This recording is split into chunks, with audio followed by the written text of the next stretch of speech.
साथीहरू, समाचारमा आएअनुसार कुलमान घिसिङले बञ्च र डाँडाका स्थानीयवासीहरूसँग समझदारी गरेअनुसार त्यहाँ रात्रिकालीन फोहोर व्यवस्थापन गर्नको लागि उनले सडक लाइट जडान गर्न सुरु गरेको भन्ने समाचार आइरहेको छ। यो साह्रै राम्रो काम हो। कुलमान घिसिङ भनेको बोलीले मात्र होइन, एक्सनले काम गर्ने व्यक्ति हुन्। पहिलेदेखि तपाईँ हामीले चिन्दै आएका हौँ, तर यस्तो अवसरमा पनि एक्सन देखाउन सके भने धेरै राम्रो हुन्छ।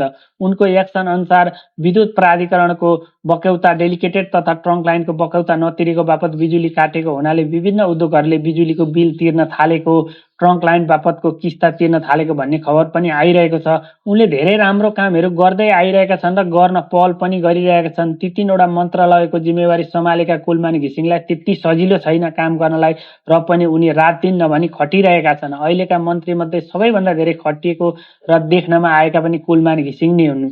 यसरी गर्दै गए भने जनताको उनलाई कुनै पनि समय लाग्ने छैन।